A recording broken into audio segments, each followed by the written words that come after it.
रामपुर नदी कटेसर देवी मंदिर पालिक बाजार Jaunpur.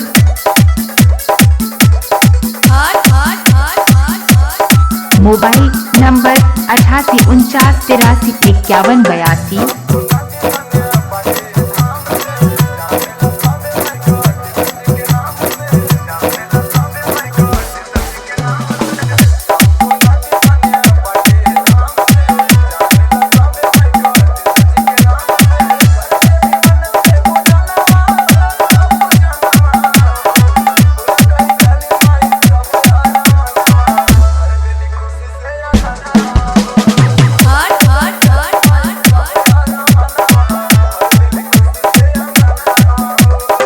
DJ Vikas Kumar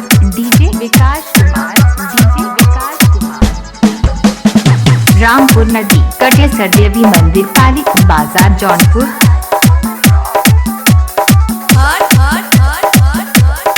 mobile number 8849835182।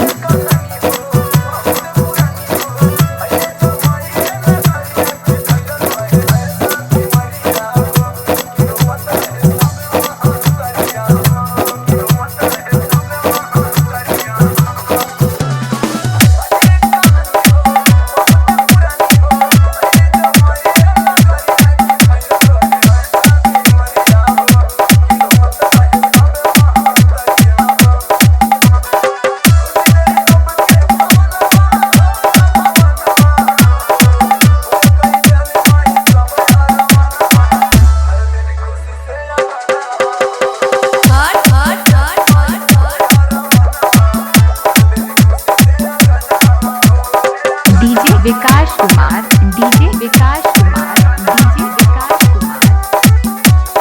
Rampur नदी कटेसर देवी मंदिर पालिक बाजार जौनपुर।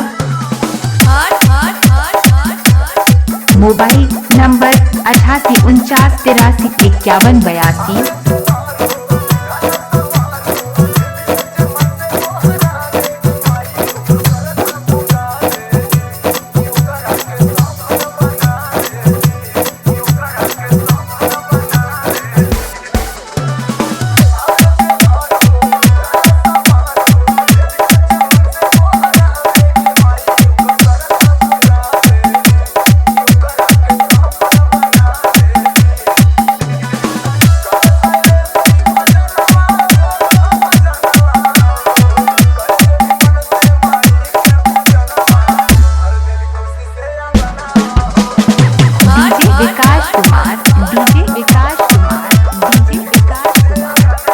रामपुर नदी कटेसर देवी मंदिर पालिक बाजार जौनपुर।